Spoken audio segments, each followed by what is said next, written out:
একটা বেশ চমকে দেওয়ার মতো তথ্য দিয়ে শুরু করা যাক। বিখ্যাত দার্শনিক অ্যালেন ওয়াটস মানুষের চেতনা বা কনশাসনেস নিয়ে দীর্ঘ ৩০ বছরেরও বেশি সময় ধরে কাজ করেছেন। আর জানেন, তার এই দীর্ঘ গবেষণার সবচেয়ে ভয়ঙ্কর আবিষ্কারটা কী ছিল? পৃথিবীর প্রায় ৯৯% মানুষই নাকি বন্দি অবস্থায় বেঁচে আছে, তবে কোনো ইট পাথর বা চার দেয়ালের কারাগারে নয়, বরং সম্পূর্ণ নিজেদের মনের ভেতরে তৈরি করা এক অদৃশ্য মানসিক কারাগারে। ভাবলে কিন্তু রীতিমতো গায়ে কাটা দেয়। অ্যালেন ওয়াটসের এই যুগান্তকারী দর্শন নিয়ে আজকের এই এক্সপ্লেনারে সবাইকে স্বাগত। ২৫টিরও বেশি বই আর ৪০০ বেশি লেকচারের মাধ্যমে তিনি মানব মন নিয়ে যে অসাধারণ চিন্তাধারা রেখে গেছেন, সেটাই আজ আমরা খুব সহজে ডিকোড করার চেষ্টা করব। আমাদের মূল ফোকাস থাকবে একটাই, কিভাবে সমাজে তৈরি এই অদৃশ্য মেন্টাল প্রিজন বা মানসিক কারাগার থেকে বেরোয়া যায়। ওয়াটসের মতে এই কারাগারটা মূলত ৩টি ইলিউশন বা মোহ দিয়ে ঘেরা, আর এই মোহগুলো না কাটানো পর্যন্ত সত্যিকারের স্বাধীনতা বা সুখ পাওয়া একদমই অসম্ভব। তো আজকের এক্সপ্লেনারের রোডম্যাপটা একদম সোজা। আমরা মূলত 4টা ধাপে এগোবো। প্রথমে দেখব অর্থের মোহ, তারপর সময়ের মোহ, এরপর অহংবোধ বা ইগোর মোহ, আর একদম শেষে থাকবে সবচেয়ে জরুরি অংশ, কিভাবে কিছু কার্যকরী পদক্ষেপের মাধ্যমে এই ফাঁদগুলো থেকে চিরতরে মুক্তি পাওয়া যায়। চলুন সরাসরি আলোচনায় ঢোকা যাক। এই মোহগুলো আমাদের রোজকার জীবনে এতটাই মিশে আছে যে আমরা টেরই পাই না। একবার বর্তমান সমাজের তথাকথিত সাকসেস বা সাফল্যের সংজ্ঞার দিকে তাকালে ব্যাপারটা পরিষ্কার হবে। খেয়াল করে দেখবেন, বেশিরভাগ মানুষ এমন সব চাকরি বা কাজ করে যা তারা একটু এনজয় করে না। এরপর সেই বিরক্তিকর কাজে টাকা দিয়ে এমন সব দামি জিনিস কেনা হয় যেগুলোর আসলে কোনো দরকারই নেই। আর এত কিছু কেন করা হয়? শুধু এমন কিছু মানুষকে ইমপ্রেস করার জন্য যাদের হয়তো আমরা মন থেকে একদমই পছন্দ করি না। সত্যি বলতে, সাফল্যের এই পুরো ইঁদুর দৌড়টাই একটা বিশাল বড় মায়া। প্রথম ফাঁদটা হলো অর্থের মোহ, মানে প্রতীকের সাথে আসল বাস্তবতাকে গুলিয়ে ফেলা। ছোটবেলা থেকেই সমাজ আমাদের মগজে ঢুকিয়ে দেয় যে টাকা মানেই সুখ। জীবনে চলার জন্য টাকার অবশ্যই দরকার আছে, সেটা অস্বীকার করার কোনো উপায় নেই। কিন্তু আসল সত্যিটা হলো, কাগজের টাকা কেবলই একটা মাধ্যম বা সিম্বল, এটা কিন্তু কোনোভাবেই জীবনের মূল সম্পদ নয়। তো এই স্লাইডটার সবচেয়ে ইন্টারেস্টিং ব্যাপার হলো, এখানে ওয়েলথ বা সম্পদের সংজ্ঞাকেই নতুন করে সাজানো হয়েছে। আসল সম্পদ বা ট্রু ওয়েলথ আসলে কি? সুস্বাস্থ্য, নিখাদ মানসিক শান্তি আর প্রিয়জনদের সাথে কাটানো সুন্দর কিছু সময়, এগুলোই তো। কিন্তু অত্যন্ত দুঃখের বিষয় হলো, শুধু কিছু কাগজের নোটের পেছনে অন্ধের মতো ছুটতে গিয়ে জীবনের এই সত্যিকারের অমূল্য উপাদানগুলোকে পুরোপুরি অবহেলা করা হয়। ব্যাপারটা আরও একটু গভীরে গিয়ে বোঝার জন্য দুটো আলাদা পরিস্থিতির কথা কল্পনা করা যাক। একদিকে আছেন একজন চরম দুশ্চিন্তাগ্রস্ত বিলিয়নিয়ার, যিনি হয়তো মৃত্যুশয্যায় শুয়ে নিজের সব সম্পদ দিয়েও জীবনের আরেকটা বাড়তি দিন কিনে নিতে পারছেন না। অন্যদিকে আছেন একজন সাধারণ কৃষক, যার হয়তো বিশাল ব্যাংক ব্যালেন্স নেই, কিন্তু রাতে বিছানায় গেলেই তিনি নিশ্চিন্তে ঘুমাতে পারেন। এই চিত্রটায় প্রমাণ করে দেয় যে ব্যাংক ভর্তি টাকা হয়তো বাইরে থেকে চাকচিক্য আনে, কিন্তু ভেতরে ভেতরে তীব্র এক দুশ্চিন্তার জন্ম দেয়। সত্যিকারের মানসিক শান্তির সাথে অর্থের পাহাড়ের আসলে দূর দূরান্তেও কোনো সম্পর্ক নেই। এবার আসি দ্বিতীয় মরীচিকায়, সময়ের মোহ, বা বলতে পারেন পরে দেখা যাবের ফাঁদ।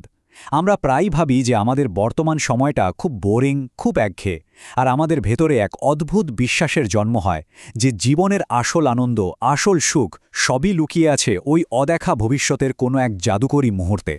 এই টাইমলাইনটার দিকে তাকালেই আমাদের চিন্তাধারার সবচেয়ে বড় ভুলটা চোখে পড়বে। আমরা বর্তমানে দাঁতে দাঁত চেপে কষ্ট সহ্য করি এই ভেবে যে প্রমোশন পেলে বা প্রচুর টাকা জমালে অথবা রিটায়ারমেন্টের পর জীবনটাকে দারুণভাবে উপভোগ করা যাবে। কিন্তু সবচেয়ে বড় ট্র্যাজেডিটা কি জানেন? ওই ভবিষ্যৎ বা পরের সময়টা আসলে কোনোদিনই আসে না। কারণ যখন সেই কাঙ্ক্ষিত সময়টা এসে পৌঁছায়, তখন তো সেটাও আমাদের কাছে বর্তমান হয়ে যায়, আর তখন আবারও নতুন কোনো ভবিষ্যতের আশায় বর্তমানটাকে স্যাক্রিফাইস করার এক অন্তহীন চক্র শুরু হয়। আমাদের তৃতীয় এবং অন্যতম ভয়াবহ ফাঁদটা হল ইগোর মোহ, মানে চারপাশের সবার সাথে সেই অন্তহীন তুলনা। আমাদের অহংকার বা ইগো সবসময় শেখায় যে নিজেদের অন্যদের থেকে আলাদা ভাবতে হবে আর প্রমাণ করতে হবে যে আমরা অন্যদের চেয়ে অনেক বেশি সফল। কিন্তু এই নিরন্তর শ্রেষ্ঠত্ব প্রমাণের চেষ্টা থেকেই জন্ম নেয় আমাদের ভেতরের সবচেয়ে গভীর হতাশা আর দীর্ঘস্থায়ী অসন্তোষ। অ্যালেন ওয়াটস এই প্রসঙ্গে দারুণ একটা কথা বলেছিলেন। তার মতে, অর্থ, সময় আর ইগোর পেছনে দৌড়ানো মানে নিজের ছায়াকে ধরার চেষ্টা করা। কেউ যত দ্রুত দৌড়াবে, ছায়াটি ততটাই দূরে সরে যাবে। অন্যের মতামতের উপর ভিত্তি করে নিজের জীবনের ভ্যালু ঠিক করাটা কতটা অর্থহীন আর ক্লান্তিকর, তাই চমৎকার উপমাতেই একদম পরিষ্কার হয়ে যায়। দেখুন, অ্যালেন ওয়াটস এই দর্শন দিয়ে গেছেন সেই ১৯৭৩ সালে, কিন্তু আজকের এই ডিজিটাল যুগে এসেও এটা কি দারুণভাবে প্রাসঙ্গিক। আধুনিক ইগোর ফাঁদটা তো আরও ভয়ঙ্কর। সোশ্যাল মিডিয়ায় ঘণ্টার পর ঘণ্টা অবিরাম স্ক্রল করা, অন্যের জীবনের সেরা মুহূর্ত বা হাইলাইটসগুলোর সাথে নিজের রিয়ালিটির তুলনা করা, আর সারাক্ষণ এই ভেবে মন খারাপ করা যে সবাই কত এগিয়ে যাচ্ছে, শুধু আমি মনে হয় পিছিয়ে পড়লাম। নিজেকে সবসময় নিখুঁত প্রমাণ করার এই যে তাড়না, এটা শেষ পর্যন্ত গভীর বিষাদ ছাড়া আর কিছুই দেয় না।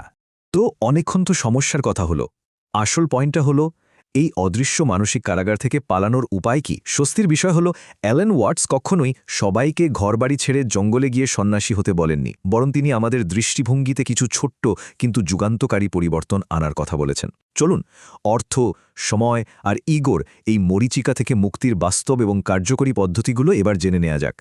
এই 4টা কার্যকরী পদক্ষেপ আমাদের চিন্তার জগৎটাকেই বদলে দিতে পারে। প্রথমত, কাজকে কোনো ভারী বোঝা না ভেবে বরং খেলার মতো এনজয় করতে শিখতে হবে। দ্বিতীয়ত, সুখের জন্য পুরোপুরি অর্থের ওপর নির্ভরশীল হওয়া আজই বন্ধ করা দরকার। টাকা হয়তো প্রয়োজন মেটাবে, কিন্তু সত্যিকারের আনন্দ কিনে দিতে পারবে না। তৃতীয়ত, সময়কে অবশ্যই কাজে লাগাতে হবে, কিন্তু আগামীকালের চিন্তায় অস্থির হয়ে সময়ের দাস হওয়া যাবে না। আর চতুর্থত, নিজেকে সবার চেয়ে সেরা প্রমাণের এই ইগোর বোঝাটা মাথা থেকে নামিয়ে ফেলে জীবনের ছোট্ট ছোট্ট মুহূর্তগুলোতে আনন্দ খুঁজে নিতে হবে। চারিদিকের এই হাজারো শোরগোল আর অবিরাম ডুম স্ক্রোলিংয়ের যুগে অ্যালেন ওয়াটসের এই শিক্ষাগুলো আজ আগের চেয়েও অনেক বেশি জরুরি। ভবিষ্যতের কোনো এক জাদুকরী দিনের অপেক্ষায় বসে থাকার এই অভ্যাসটা ভাঙতেই হবে, কারণ জীবনের আসল সুখ ভবিষ্যতের স্বপ্নে বা অতীতের স্মৃতিতে থাকে না, তা থাকে কেবল এই মুহূর্তটিতে, ঠিক এই বর্তমান মুহূর্তে। আর এই বর্তমানটাকে অবহেলা করার মানে হলো নিজের পুরো জীবনটাকেই হাতছাড়া করে ফেলা। একদম শেষে এসে একটা গভীর প্রশ্ন সবার ভাবনার জন্য রেখে যাচ্ছি। যদি এই বর্তমান মুহূর্তটি একমাত্র সত্য হয়, যদি এর বাইরে বাস্তবে আর কিছুরই অস্তিত্ব না থাকে, তবে সুখী হওয়ার জন্য কালকের অপেক্ষা কেন? এই প্রশ্নটা আমাদের প্রতিদিনের জীবনযাপনকে নতুন করে ভাবতে সাহায্য করুক আর এখনকে উদযাপনের একটা নতুন প্রেরণা যোগাক।